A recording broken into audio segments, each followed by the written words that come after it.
Tinha ele duas mulheres, falando de Eucana. Uma se chamava Ana e outra Penina. Penina tinha filhos, não sabemos quantos, devia ser muitos.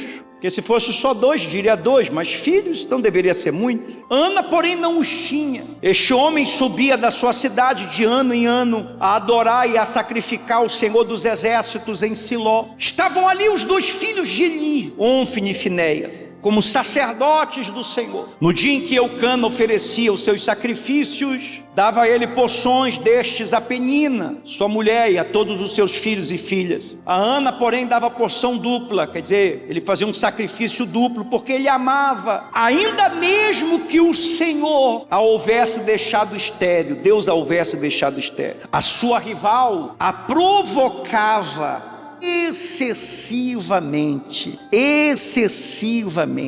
para irritar, porquanto o Senhor lhe havia cerrado a madre. 1 Samuel 1:6. Numa outra versão diz: a sua rival a provocava e zombava dela, quer dizer, humilhava ela, porque o Senhor não tinha lhe dado filhos. Nova tradução da linguagem do dia de hoje diz: Penina, sua rival, provocava e humilhava Ana, porque o Senhor não permitia que ela tivesse filhos. Então a mulher com quem ela dividiu o marido, você imagina você que dividiu o seu esposo com uma outra mulher, e além disso a outra te humilhar, não somente te humilhar, mas te humilhar muito,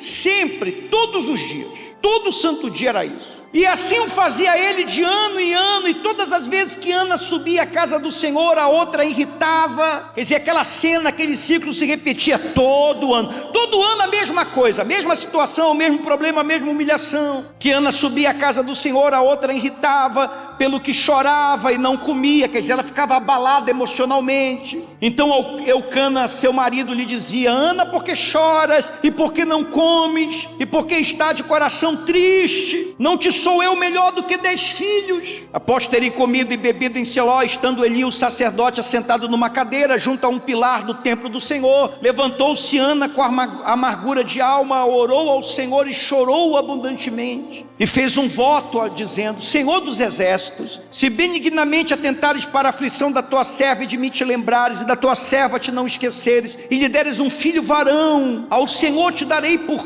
todos os dias da sua vida, e sobre a sua cabeça não passará navalha. Demorando-se ela no orar perante o Senhor, passou Eli a observar-lhe o movimento dos lábios, porque Ana só no coração falava, quer dizer, ela abria a boca, mas não saía palavras, só lágrimas.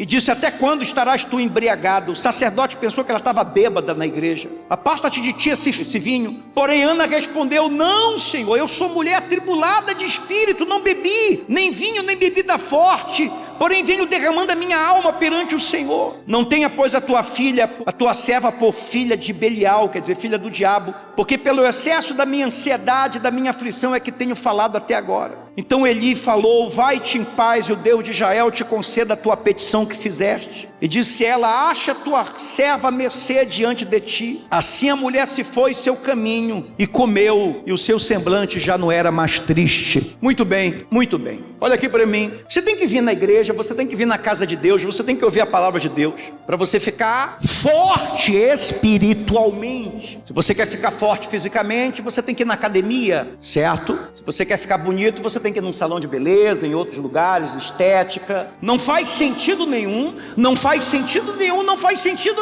você vir na igreja e continuar fraco espiritualmente. O principal objetivo da igreja é que você ouça a palavra de Deus, entenda a palavra de Deus, compreenda a palavra de Deus e fortaleça o teu lado espiritual. Se você ficar forte espiritualmente,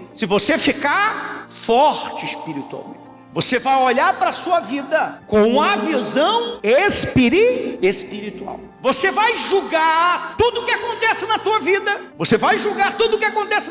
Com olhos espirituais. Lâmpada para os meus pés e luz para os meus caminhos é a tua palavra. Se os teus olhos forem bons, disse Jesus, o que a gente tem no nosso corpo, na nossa vida? Luz. Se os nossos olhos forem maus, o que a gente tem no nosso corpo, na nossa vida? Muito. Olha aqui para mim. Se você for uma pessoa se você não for forte espiritualmente, ou você que está me assistindo, você olha para a sua vida hoje, você olha para a tua vida, você olha para os números da tua vida, você olha para os números da tua vida. Você é uma pessoa que de 30 e poucos anos, 40 e poucos anos, 50 e poucos anos, 60 e poucos anos, você olha para a tua conta bancária, você olha para o teu currículo, você olha para a tua carreira, você olha para os teus projetos, você vê tudo no vermelho. Você está devendo, você está com o nome sujo, você está quebrado, e você chega, por causa dos números, você chega à conclusão que você é um fracasso. Os números te dizem isso. Você diz assim: eu sou um fracasso. Você não pode ir contra a matemática da tua vida, você não pode ir contra os resultados da tua vida. E você, acreditando que você é um fracasso, você vai viver crendo que é um fracasso, e vai ter um espírito de uma pessoa fracassada. Você vai viver amargurado, você vai viver chorando. Veja o estado de Ana. Como é que Ana vivia? Ana vivia amargurada, desanimada, não tinha paz nem quando ela vinha na igreja. A Bíblia fala que ela não tinha nem mais apetite, ela chorava, e o marido dela perguntava por que ela não queria comer. Ela acreditava que ela era um fracasso. Por que ela acreditava que ela era um fracasso? Porque ela olhava para os números da vida dela e ela via quantos filhos ela tinha. Quantos? Nenhum, certo? E ela era uma mulher casada, e a sociedade daquela época dizia que para você ser uma mulher de sucesso, você tinha que ser casada e você tinha que gerar o quê? Filhos, certo? Então ela era casada, e ela dividia um homem, segundo o costume da época, com uma outra mulher chamada Penina. Ela olhava para a vida dela, ela não tinha filhos, mas a outra mulher, a rival dela, não eram amigas, eram inimigas dentro da própria casa. Imagina o inferno que era. Tinha muito filhos. Então ela comparava a vida dela com a da outra mulher, que tinha muitos filhos, e ela tinha quantos? Nenhum. E ela dizia: eu sou um fracasso. A outra, vendo que ela se sentia assim, usada pelo diabo, olha aqui para mim, usada pelo diabo, porque quando o diabo sabe que você se sente um fracasso, se vê como um fracasso, vai usar gente para pisar em você. Ano após ano, após ano, após ano, após ano, após ano, aquela outra ia lá e humilhava ela excessivamente, perturbava ela a ponto de abalar ela no espiritual dela, no emocional dela, fazer aquela mulher virar um bagaço humano. Ela vivia uma tribulação tão grande, que quando ela estava orando, o sacerdote achou até que ela estava o quê? Bêbada. O marido já não sabia o que fazer, porque ela não via resultado. Mas veja só, a Bíblia fala que foi Deus, olha aqui para mim. Por que ela não tinha filho? Deus fechou o ventre dela. E por que Deus fechou o ventre dela? Porque Deus era mau? Não, porque Deus tinha um propósito. Na maioria das vezes, os pensamentos de Deus não são os nossos. Na maioria das vezes, a vontade de Deus não é a nossa. Por isso que Jesus nos ensinou a oração do Pai Nosso. Pai Nosso está no céu, seja feita a tua vontade. A tua. Por isso que você tem que se preocupar com a vontade de Deus e não ficar medindo a tua vida com a dos outros. Rapaz, deixa eu te falar uma coisa. Se Ana vivesse hoje, Ana seria uma mulher mais perturbada ainda, porque naquela época não tinha Instagram, naquela época não tinha TikTok, não tinha Facebook. Ela já estava morrendo por causa da mulher que morava na casa dela. Imagina se ela ficasse vendo a vida dos outros hoje pelas redes sociais. Ela comparando a vida dela com a de uma só, ela já estava daquele jeito. Tem coisa que não aconteceu na tua vida porque Deus ainda não quer que aconteça. Deus tinha fechado o ventre de Ana, porque Deus tinha um propósito para Ana muito maior do que gerar um monte de filho. Ana ia ser mãe de um profeta que ia revolucionar tudo em Israel. Ana ia gerar Samuel. Samuel ia consagrar os 2 primeiros reis de Israel. Nunca mais a nação de Israel ia ser a mesma. Só que Ana não sabia disso. Ela não tinha o discernimento espiritual. Você sabe, olha aqui para mim, você sabe que as pessoas fazem piada assim na internet. Por exemplo, a pessoa ela é muito pobre, a pessoa não tem nada. Aí a pessoa fala assim, às vezes a pessoa fala assim: eu sou muito perseguida, eu sou muito invejada. E as pessoas falam assim: por que vai ter inveja de uma pessoa, de você que não tem nada? As pessoas não conseguem entender. Às vezes a pessoa não tem nada materialmente, mas a pessoa carrega um propósito, a pessoa carrega uma promessa. Eu atendi uma senhora na igreja, ela já tinha ido em várias igrejas. Porque ela já tinha trabalhado em 6 empresas, e toda vez, mesmo ela se dedicando, mesmo ela trabalhando, mesmo ela dando o seu melhor, sempre ela perdia o emprego por causa de perseguição. Sempre tinha uma penina que perseguia, e é sempre gente, olha aqui para mim, sempre gente que tinha muito mais do que ela. Deixa eu te falar uma coisa, por que Penina perseguia Ana, sendo que Ana não tinha nada?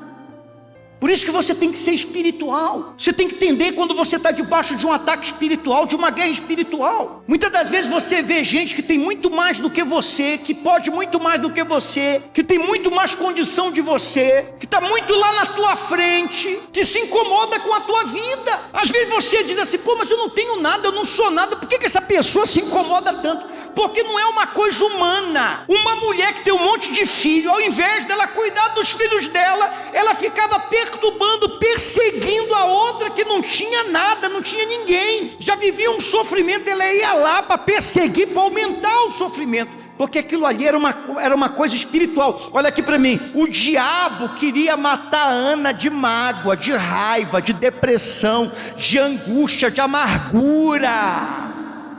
Porque esse tipo, olha aqui para mim, esse tipo de coisa mexe no teu emocional. Por isso que você precisa de um espiritual forte. Se você for uma pessoa que só olha para resultado, você só olha para o que é material, você só olha para o que é material. Quando o diabo se levantou contra Jesus lá no deserto, o que Jesus tinha? O que Jesus tinha? Jesus tinha uma roupa de grife, ele estava lá com uma roupa de grife. Jesus estava com um terno de grife lá, ele estava com um sapato de grife lá. Jesus estava com mala de dólar lá, de euro lá, ele estava com uma coroa na cabeça. O que Jesus carregava? Jesus carregava um chamado, Jesus carregava um propósito, mas ele estava lá com fome, Jesus estava lá com sede, Jesus estava lá sem banho 40 dias, Jesus estava lá com uma roupa rasgada, fedido, mas ele era o que ele era, ele era o que ele era. Você está compreendendo? Sim ou não? Sim ou não? Antes de Davi enfrentar o gigante, o diabo já tinha enviado um leão e um urso para matar ele lá no meio das ovelhas, porque o diabo já sabia quem ele seria. Por isso que o inimigo ficava usando aquela penina para ficar perturbando. Às vezes o diabo coloca alguém lá no teu trabalho, lá na tua casa, lá na tua rua, lá no teu bairro, perto de você, para ficar contaminando o teu coração, a tua cabeça, porque sabe que você carrega um propósito, uma promessa. Você está compreendendo, sim ou não? Todo ano aquilo ali se repetia. Por isso que você tem que ter visão espiritual. Se você não tiver visão espiritual, você vai andar cego. Por isso que quando ela fez o voto dela com Deus, ela agiu a fé dela, ela agiu espiritualmente. Você vê que o espírito dela mudou imediatamente, ela teve paz. Se você ler o resto da história, foi ali que Samuel foi gerado, e a situação foi revertida. Você tem que mudar 2 coisas a partir de hoje. A partir de hoje você tem que mudar 2 coisas. Primeiro, parar de medir a tua vida pela dos outros. Segundo, você achar que você é fracassado por causa que você olha para os resultados da tua vida, e até agora os frutos não vieram, os resultados não vieram, e você começa a viver como uma pessoa fracassada. E todo mundo que o diabo usa, você aceita o que aquela pessoa coloca dentro de você. Você está compreendendo, sim ou não? Quem fechou foi Deus, porque Deus ia abrir na hora certa. Tem coisa que Deus vai abrir para você esse ano. Tu tendo 15 anos, 16 anos, tu tendo 70, 80 anos, e acabou. Tem coisa que tem sonho que Deus vai te mostrar esse ano. Tem visão que Deus vai te revelar esse ano. Tem coragem que Deus vai te dar esse ano. Tem fôlego, tem visão, tem inspiração que Deus vai te dar esse ano. Tem a visão espiritual. Dos 3, o mais forte tem que ser o espiritual. Se você não tiver uma visão espiritual da tua vida, você sempre vai ser manipulado pelo inferno. É por isso que hoje você vê na internet gente adulta ouvindo criança. Outro dia eu estava vendo um coach de 12 anos, adulto ouvindo. Por quê? Porque essas pessoas não têm visão espiritual. Quando a pessoa não tem visão espiritual, a pessoa é assim, é facilmente manipulada, seja pelo que for. Aí ela vê alguma coisa que fala assim, se até os 40 anos, tem muita gente assim, se até os tantos anos você não conquistou isso e aquilo, você é um fracasso. Não. Então Ana era um fracasso. Era um fracasso para todo mundo, mas não era um fracasso para Deus. Abraão foi pai com quantos anos? 100. Porque o que chamavam de fracasso, Deus chamou de milagre. Pare de andar com quem te chama de fracasso, quem te chama de atraso. Comece a dar ouvido mais à palavra de Deus. Ainda não casou até hoje, vai ficar para titia. O apóstolo Paulo não quis casar. Eu não vi nenhuma vez Jesus aparecendo para ele. E Jesus dizia: e aí, Paulo, poxa, já é apóstolo, e aí vai pegar mal para a igreja, tu não tem esposa, futuramente vão dizer que era um cara meio esquisito. Não existe isso. Seja uma pessoa que tenha visão espiritual, e você nunca vai ser manipulado por ninguém. Você vai andar debaixo da direção de Deus. Por isso que Deus falou para Josué: seja forte, seja muito corajoso 3 vezes. Que nesse ano de 2026, Deus gere na tua vida coisas grandes. Você crê nisso? Não viva como Ana, tribulada, amargurada, sem comer, sem paz. Você sabe que tem um monte de penina hoje. O que mais tem é penina na internet, penina no WhatsApp, penina no Instagram, penina no Facebook, penina em tudo quanto é canto. Penina fica te mandando foto, fica te marcando, fica querendo discutir contigo. Fuja das peninas. Deus tem promessa para você. Deus sabe o que faz. Louvado seja Deus. Eu creio nisso.